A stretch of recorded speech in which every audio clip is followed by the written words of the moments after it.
Hi, hello, fine morning all. The moral story is retold by Siram from Kerala JPH School, H. of Prakasam district.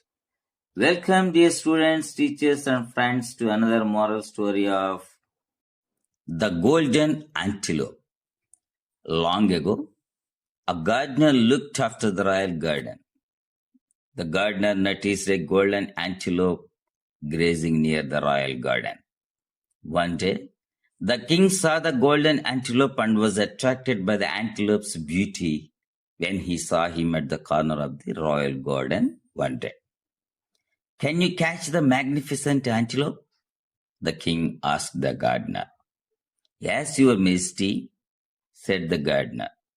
"If I had a little honey, I would bring him right into the palace," the gardener replied.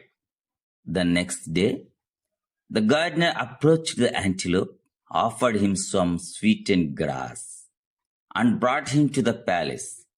The gardener swiftly locked the entrance after the antelope was inside the palace. And the antelope began to shiver with fear at the sight of so many men. The king felt sad and said, "There is nothing more disgusting in the world than to be trapped due to greed," he said, ordering the gardener to immediately release the animal. Moral: greed and lust are bad for all. ఇప్పుడు ఈ కథను మనం తెలుగులో చెప్పుకుందాం. చాలా కాలం క్రితం రాజుగారి తోటను ఒక తోటమాలి చూసుకుంటూ ఉన్నాడు. తోటమాలి రాజుగారి తోట దగ్గర ఒక బంగారు జింక మేస్తున్నట్లు చూశాడు. ఒకరోజు రాజుగారు ఆ తోటలోని ఒక మూలలో ఆ బంగారు జింకను చూసి దాని అందానికి ఆకర్షితుడయ్యాడు. అప్పుడు రాజుగారు ఆ తోటమాలితో ఇలా అన్నాడు, "నీవు ఈ అద్భుతమైన జింకను పట్టుకోగలవా?"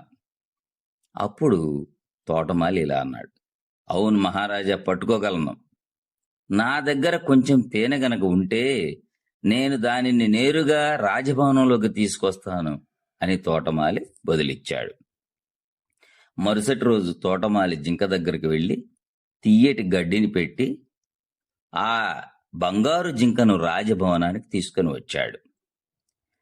ఆ బంగారు జింక రాజభవనంలోకి ప్రవేశించిన వెంటనే తోటమాలి ప్రవేశ ద్వారాన్ని మూశాడు. అప్పుడు ఆ బంగారు జింక లోపల చాలా మంది మనుషులను చూసి భయంతో వణుకుతుంది.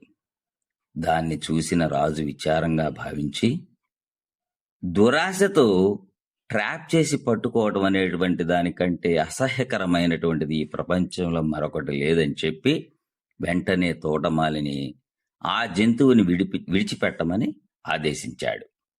నీతి: దురాశ మరియు కామం అందరికీ కూడా చెడ్డవి.